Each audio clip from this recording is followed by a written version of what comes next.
திரும்பியும் இன்னைக்கு ஒரு சீஷனுடைய வாழ்க்கையை நாம் கற்றுக்கொள்ளலாம் என்று யோசித்தேன். அதுக்கு முன்னாடி ஒரு ஜென்ரல் நாலேஜ் கொஸ்டின், சரியா? Fill up the blanks. Dash சிறுத்தாலும் டேஷ் குறையாது. கடுகு சிறுத்தாலும் அப்படின்னா என்ன அர்த்தம்? அதெல்லாம் கேட்கக்கூடாது. கடுகு சிறுத்தாலும் காரம் குறையாதுன்னா என்ன அர்த்தம் அப்படின்னா, கடுகு சைஸ்ல சின்னதா இருந்தாலும் அதனுடைய மருத்துவ குணம் என்ன செய்யாது, குறையாது. திருக்குறள் எத்தனை அடி? எத்தனை அடி? 2 அடி வெண்பா. அதுக்கு பேரு 7 சீர் இருக்கும். முதல்ல 4 சீரு, கீழே 3 சீரு. இயற்றலும் ஈத்தலும் காத்தலும் காத்த வகுத்தலும் வல்லது அரசு. மேலே 4 சீரு, கீழே 3 சீரு. திருக்குறள் எல்லா திருக்குறளும் அப்படிதான் இருக்கும். மேலே 4, கீழே 3, 7 சீருக்குள்ள வாழ்க்கைக்கு தேவையான ஒரு மிகப்பெரிய கருத்தை சுருக்கி சொல்றாரு. திருக்குறளை என்ன சொல்லுவாங்க அப்படின்னா பிரீவிட்டி. ரொம்ப எளிமையா, எளிமையா இல்ல, ரொம்ப சுருக்கமா ஒரு 7 இதுக்குள்ள எப்படி ஒரு பெரிய தத்துவத்தை சொல்ல முடியும் அப்படின்னா அதுக்கு திருக்குறள் ஒரு உதாரணம். கடுகு சிறுத்தாலும் காரம் குறையாதது போல இயேசு கிறிஸ்துவுடைய சீஷர்கள் வாழ்க்கையை நீங்க படிக்கிற பொழுது நிறைய பேருடைய வாழ்க்கையை பற்றி ஏராளமான தகவல்கள் இருக்கிறது. பேதுருவை எடுத்துக்கிட்டீங்க அப்படின்னா அவர் என்ன செஞ்சார், அவர் எப்படி அழைக்கப்பட்டார், அவர் எப்படி வீழ்ந்தார், அவர் எப்படிலாம் ஊழியம் செய்தார்னு அப்போஸ்தலர் நடபடிகள் வரைக்கும் அவரை பற்றி இருக்கிறது. யோவானை பற்றி படிச்சீங்க அப்படின்னா அவரை பற்றியும் நிறைய தகவல்கள் இருக்கிறது. தோமாவை பற்றி சில தகவல்கள் இருக்கிறது. ஆனா இன்னைக்கு நம்ம படிக்க போற சீஷனை பற்றி பைபிள்ல என்ன சொல்லப்பட்டிருக்கு அப்படின்னா அவன் பேரு மட்டும் சொல்லப்பட்டிருக்கு. பேரு மட்டும் சொல்லதை வச்சு எப்படிப்பா நீ பிரசங்கம் பண்ண போறேன்னு ஒரு சிலர் யோசிக்கிறீங்க. பேர் மட்டும்தாங்க இருக்கு, வேற ஒண்ணுமே இல்லை. அந்த சீஷனை பற்றி 3 லிஸ்ட்லயும் அவன் பேர் இருக்குது. யாரு அவன்? கண்டுபிடிப்போம். மத்தேயு 10வது அதிகாரத்துக்கு திருப்புங்க. மத்தேயு 10வது அதிகாரத்தில் 3வது வசனத்தில் வருகிறது. பிலிப்பு, பர்த்தலமேயு, தோமா, இதெல்லாம் நம்ம படிச்சிட்டோம் ஏற்கனவே. ஆயக்காரனாகிய மத்தேயு அவனும் படிச்சாச்சு. அதுக்கப்புறம் ஒருத்தர் பேர் அறிமுகப்படுத்துகிறது. என்னது? அல்பேயுவின் குமாரனாகிய யாக்கோபு, ஜேம்ஸ் சன் ஆஃப் ஆல்பியஸ். புதிய ஏற்பாட்டில் 3 யாக்கோபு முக்கியமான தன்மையை பெறுகிறார்கள் அல்லது ஃபோக்கஸ் பெறுகிறாங்க. முதல் யாக்கோபு நம்ம எல்லாருக்குமே தெரிஞ்ச யாக்கோபு யாருன்னா யோவானுடைய சகோதரன், சன் ஆஃப் ஜெபடி, செபதேயுவின் குமாரர்ல இருக்கிற யோவானும் யாக்கோபும். அவங்களுக்கு இயேசு கிறிஸ்து ஒரு பட்டப்பேர் வச்சாரு. என்னது? பொவர்னகேஸ். அப்படின்னா என்ன அர்த்தம்? இடி முழக்கத்தின் பிள்ளைகள் அப்படின்னு அர்த்தம். அதுல வர்ற அந்த யாக்கோபு, அவருடைய வாழ்க்கையை நம்ம ஏற்கனவே படித்தோம். 12வது அதிகாரம், அப்போஸ்தலர் 12வது அதிகாரத்தின்படி ஏரோது அவரை கொலை செய்து விடுகிறார். அதோட அவருடைய வாழ்க்கை முடிந்து விடுகிறது. ஸோ அது ஒரு யாக்கோபு.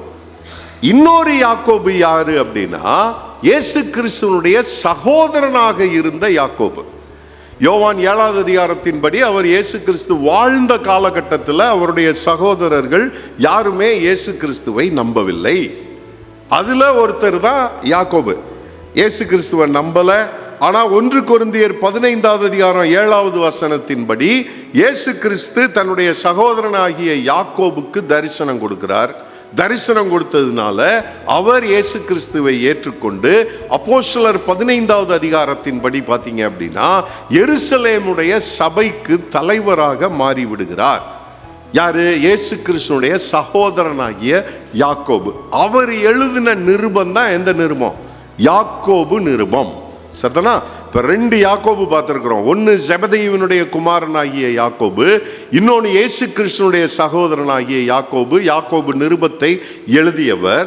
சீஷர்கள் பட்டியல இந்த 3வது யாக்கோபு ஒருத்தர் வராரு. அவர் தான் யாரு அப்படின்னா அல்பேயுவின் குமாரனாகிய யாக்கோபு. இப்ப அல்பேயுவின் குமாரனாகிய யாக்கோபு அப்படின்னா அவங்க அப்பா பேர் என்ன? எப்பா எவ்வளோ பிரில்லியண்டா இருக்கீங்க. அல்பேயு. சரிதானா? அல்பேயுவின் அப்பா பேரு அல்பேயு.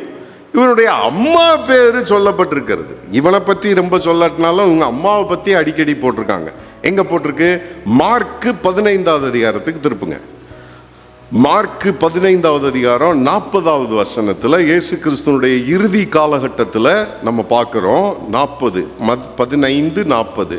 சில ஸ்திரீகளும் தூரத்திலிருந்து பார்த்து கொண்டிருந்தார்கள். அவர் கலிலேயாவில் இருந்த பொழுது அவருக்கு பின் சென்று ஊழியம் செய்து வந்த மகதலேனா மரியாளும், அடுத்து என்ன யாக்கோபு? சின்ன யாக்கோபுக்கும் யோசேக்கும் தாயாகிய மரியாளும் சலோமே என்பவளும் அப்படின்னு இருக்கு. இப்ப சின்ன யாக்கோபு அம்மா பேர் என்ன?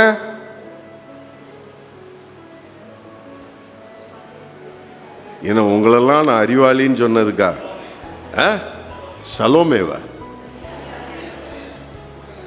மரியாள். மரியாள் தான் சின்ன யாக்கோபுக்கு அம்மா. சரி, இன்னொரு வசனமும் இருக்குது. மார்க் 16:1 வாங்க. ஓய்வு நாளான பின்பு மகதலேனா மரியாளும் யாக்கோபின் தாயாகிய மரியாளும் சலாமே என்பவளும் அவருக்கு கந்தவர்க்கும்படி அவைகளை வாங்கி கொண்டு. ஸோ திரும்ப திரும்ப இந்த அல்பேயுனுடைய குமாரனை பற்றி பேசுகிற பொழுது அவங்க அப்பா பேரு யாக்கோப், அல்பேயு, அவங்க அம்மா பேரு மேரி, மரியாள். சரியா? இன்னொருத்தனும் அல்பேயுவின் குமாரன் ஒருத்தன் இருந்தான். ஞாபகம் இருக்கா உங்களுக்கு? மார்க் 2வது அதிகாரத்தில் திருப்பினீங்கன்னா இன்னொரு சீஷனுடைய பெயரும் அல்பேயுனுடைய குமாரன் பார்க்குறோம். மார்க் 2வது அதிகாரம் 14வது வசனம் வாங்க. மார்க் 2:14. அவர் நடந்து போகையில் அல்பேயுவின் குமாரனாகிய லேவி ஆயத்துறையில் உட்கார்ந்திருக்கிறதை கண்டு எனக்கு பின் சென்று வா என்றார். இவர் தான் மத்தேயு. லேவி தான் இன்னொரு மத்தேயுங்கிறது இன்னொரு பேரு. இப்ப மத்தேயுனுடைய அப்பாவும் அல்பேயு, யாக்கோபுனுடைய அப்பாவும் அல்பேயு. அப்படின்னா மத்தேயுவும் யாக்கோபுவும் என்ன உறவு அப்படின்னு நினைச்சீங்கன்னா வரலாற்று ஆசிரியர்கள் இல்லைங்கிறாங்க. அவர் வேற, இவர் வேற, ரெண்டு பேருக்கும் பெரிய உறவு இல்லை அப்படின்னு சொல்றாங்க. சரிதானா? சோ இந்த சின்ன யாக்கோபுவை பற்றி, அல்பேயுவின் குமாரனாகிய யாக்கோபுவை பற்றி பைபிள்ல என்ன போட்டிருக்கு அப்படின்னா இவ்வளவுதான் போட்டிருக்கு. வேற ஒன்றும் இல்லை, ஒரு சம்பவம் இல்லை இவரை பற்றி.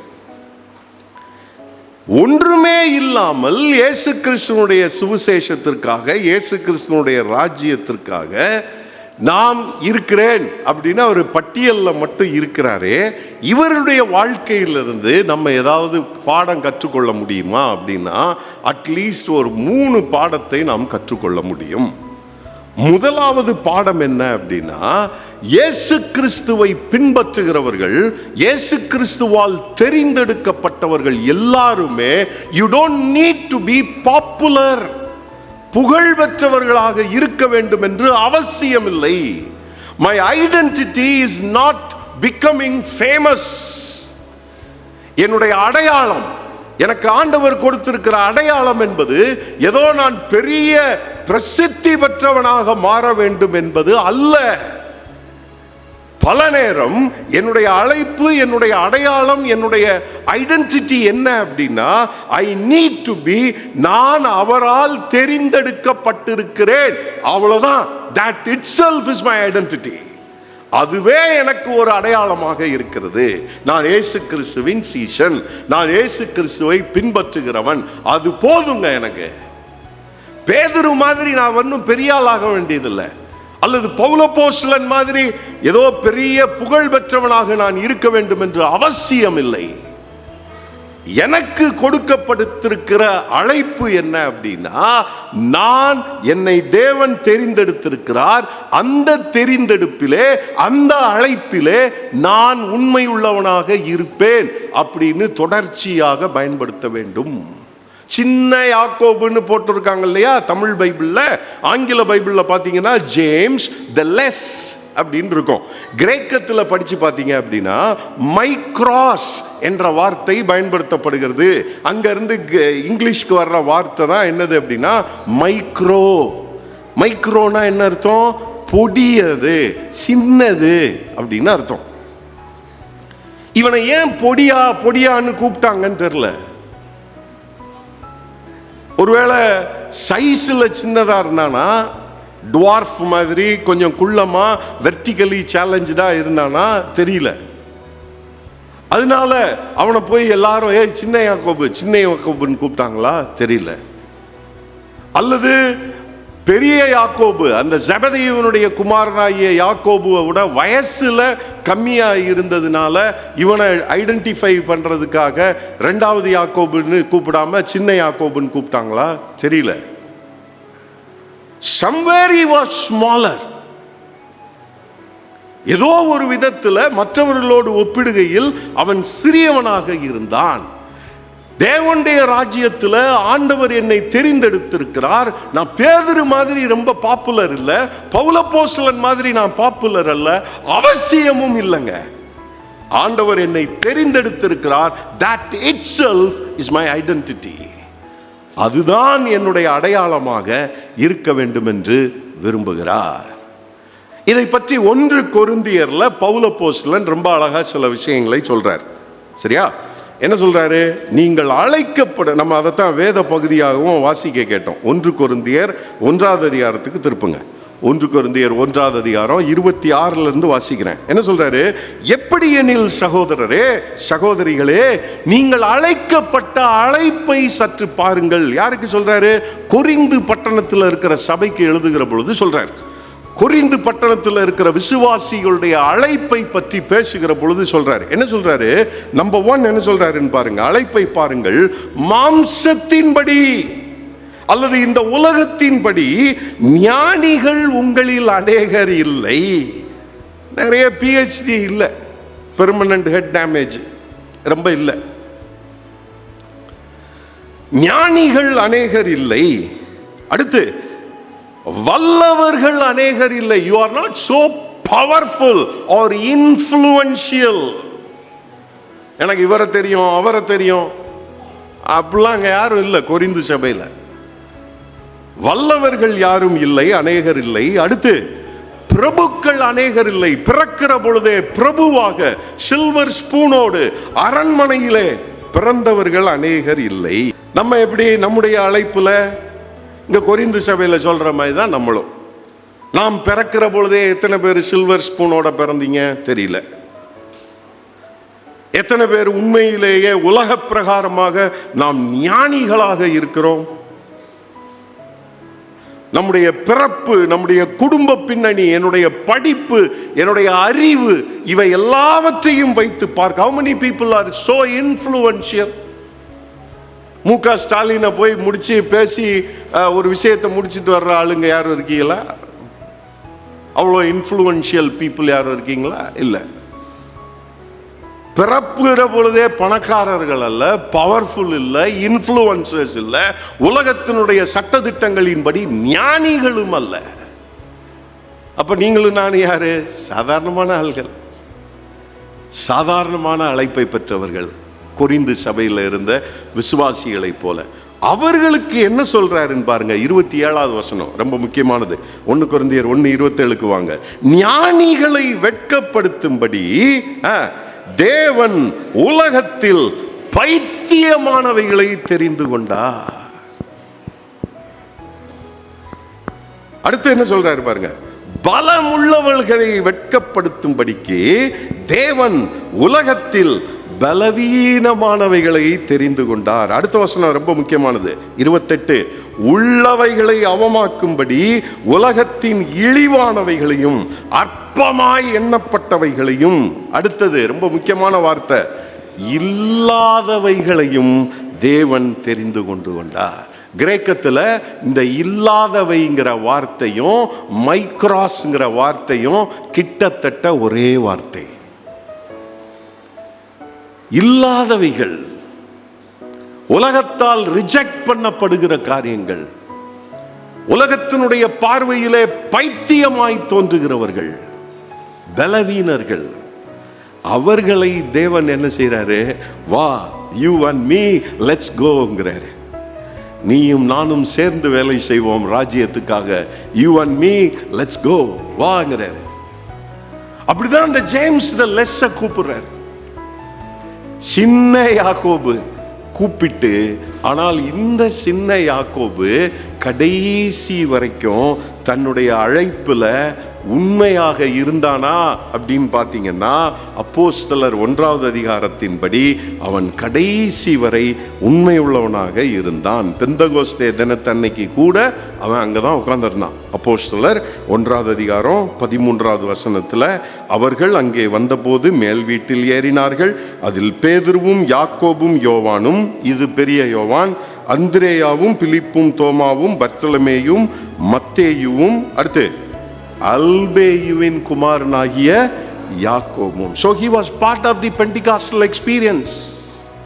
பெந்தகோஸ்தே அனுபவத்திலே பங்கெடுத்தவன், கடைசி வரைக்கும் உண்மையோடும் உத்தமத்தோடும் இயேசு கிறிஸ்துவை பின்பற்றி மேல் வீட்டறை வரைக்கும் வந்தவன். அவன் சண்டை போடல, பேதுரு தான் போனோம், நான் தான் குட்டியாள் தானே, சின்ன யாக்கோபு தானே, நான் எதுக்கு போனோம் அப்படின்னு பேசல. அப்ப சின்ன யாக்கோபு கொடுக்கிற முதல் படிப்பினை என்ன அப்படின்னா, என்னுடைய அடையாளம் நான் தேவனால் தெரிந்தெடுக்கப்பட்டவன் என்பதுதானே அன்றி நான் புகழ் பெற்றவனாக இருக்க வேண்டும் என்று அவசியமில்லை. ஆனா இன்னைக்கு பாருங்க, சர்ச்சஸ்லயும் கிறிஸ்டியானிட்டிக்குள்ளேயும் பாப்புலாரிட்டி ஃப்ரீக்கா மாறிக்கிட்டு இருக்காங்க மக்கள். எப்படியாவது எதையாவது செய்து பாப்புலர் ஆகணும், எதிலையாவது வைரல் ஆகணும். அதுக்கு என்ன பைத்தியக்காரத்தனாலும் பண்ணி என்ன செய்யணும்? நீ ஃபேமஸ் ஆகணும். அவசியம் இல்லைங்க. சின்ன யாக்கோபு என்ன கற்றுக் கொடுக்கிறாரு? நான் தேவனுடைய பிள்ளை, நான் தேவனுடைய அழைப்பை பெற்றவன், நான் தேவனால் தெரிந்தெடுக்கப்பட்டிருக்கிறேன், and that's my identity. அதுதான் என்னுடைய அடையாளம். அதுல நான் உண்மை உள்ளவனாக நான் என்ன செய்யணும்? கடைசி வரைக்கும் இருக்க வேண்டும் என்று சொல்லி கற்றுக் கொடுக்கிறான்.